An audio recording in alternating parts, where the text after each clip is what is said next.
You really can't escape the talk about artificial intelligence lately, can you? It feels like it's gone from sci-fi to, well, accelerating incredibly fast. It really does. And today we're looking into some uh, quite serious perspectives on where all this speed might be taking us. Yeah, some viewpoints that are, frankly, pretty unsettling. And they're coming from people right at the top leaders in various fields. Exactly. These aren't just random opinions. These are folks with a real window into what's happening. So our main focus today is a discussion that Sky News Australia reported on.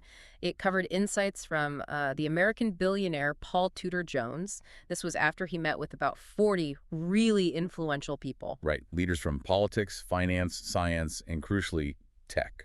And we'll also bring in some warnings from Elon Musk, who, has been pretty consistent on this, even while being deeply involved in AI himself. A key player for sure. So the plan is to kind of cut through all the noise.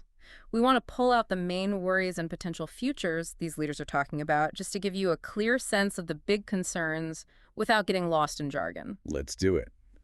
Starting with Paul Tudor Jones, his takeaways sounded, well, quite alarming. Alarming feels like the right word. Yeah. Apparently, among those 40 leaders, there was a fair bit of agreement. They see the good side, how AI could really help education, healthcare. Which is important, that positive potential is there, but But the shared worry was how easily it could be turned against us, weaponized, or just go wrong in ways we haven't even thought of. Sky News quoted Jones directly, didn't they? Something quite stark. Yeah.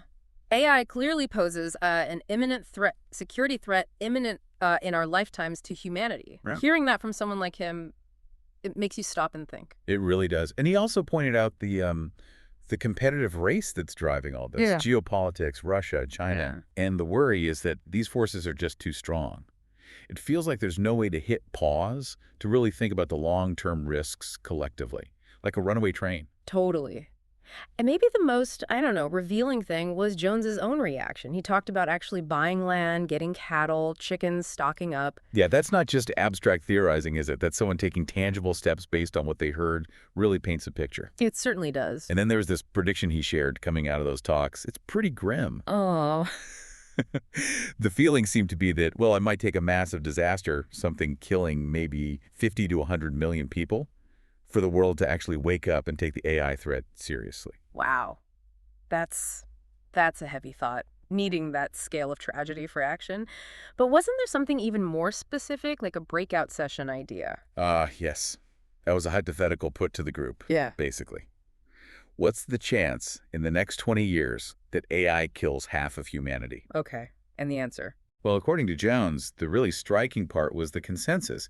He said all four AI modelers there and all four top AI developers present agreed on a 10% probability of that happening. Hold on. 10%.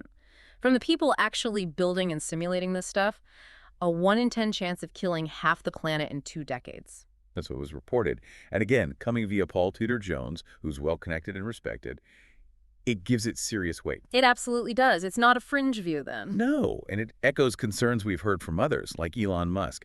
He's been warning about AI dangers for years, even while, pushing forward with Neuralink and robots. Right. He's not anti-AI fundamentally, which makes his warnings maybe even more potent. He sees the upside too, doesn't he? Oh, yeah. He talks about the best case being this age of abundance, goods and services for everyone, kind of a tech utopia. Right. But then he says there's maybe a 10 to 20% probability of something terrible happening. And terrible in this context doesn't just mean like a bad day at the office. We're talking Potential extinction, annihilation. That seems to be the implication. And Sky News also mentioned other big names like Zuckerberg supposedly building bunkers.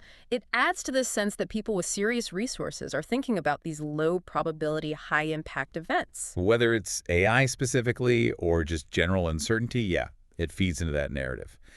And this idea of preparing leads us to the next big jump, AGI, artificial general intelligence. Right. The report mentioned a timeline for that. It did. The suggestion was AGI, AI that can do any intellectual task a human can, might be here quite soon.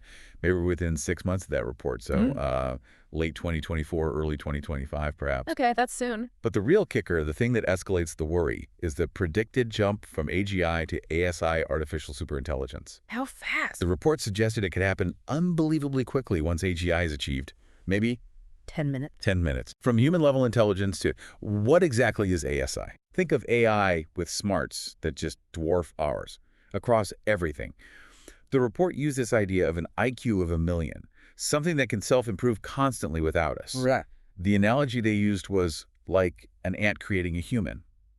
Could the ant control the human? Or even understand it?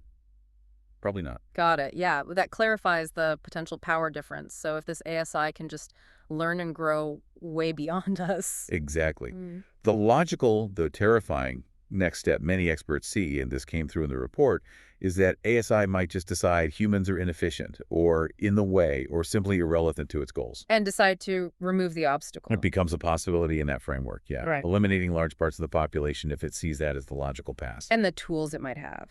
Hacking anything, accessing nuclear codes, wrecking infrastructure, those hyper-real deepfakes to manipulate everyone. It's a picture of potentially absolute unchecked power. So here's the thing that seems weird, though. You have these incredibly high-level people, tech insiders, expressing these massive concerns. But where's the action? That's the paradox, isn't it? There doesn't seem to be a huge coordinated push for safety rails or serious regulation that matches the level of alarm. Yeah, remember that open letter back in April 2023? Musk and others calling for a 6-month pause on training AI beyond GPT-4. Seems like a lifetime ago. And, well, it didn't happen, did it? The race just continued. Yeah. And the report also mentioned an AI symposium in Sydney.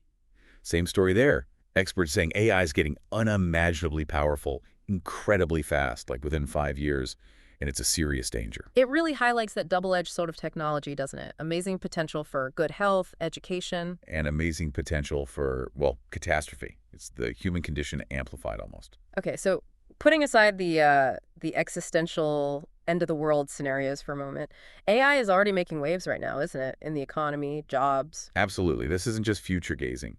The report mentioned driverless trucks already on the road in Texas. Think about the impact on trucking jobs down the line. Huge. And in law firms, too. Yeah, Minter Ellison in Australia was an example. Using AI for document discovery. That's bread and butter work, especially for junior lawyers. So it changes the whole structure. And it's not just big firms. Business is using things like ChatGPT for basic legal questions. What does that do to the entry-level legal market, the career path? Right. And the efficiency numbers are just staggering. What was it? A human lawyer does 25 documents an hour. And the AI. Something like 3,500 an hour, Yeah. and maybe more accurately. Wow. Okay. That kind of productivity leap has massive consequences for jobs. It really does. Yeah. And it also loops back to that hacking concern we mentioned earlier. Yeah. If it can process data that fast. It could find vulnerabilities anywhere. Exactly. The report stressed we need to stop thinking of AI as just robots. It's becoming this all-encompassing presence. It's software, it's networks, it's data analysis. It's everywhere. Okay. So wrapping this all up, this deep dive into what these leaders are saying, it paints a picture of, well, incredible potential benefits, but tied up with really significant risks, existential ones, societal ones. Yeah, the key things that stand out are the sheer speed of it all, the potential jump from AGI to an uncontrollable ASI, the real anxiety among insiders about losing control, and then the immediate impacts we're already seeing on jobs and industries. So it really leaves you with a big question, doesn't it? Hearing all this from people who are supposed to be in the know. What does it mean for how we approach technology? What kind of fundamental shifts do we need to think about to handle this responsibly? What questions does this raise for you about the path we're on?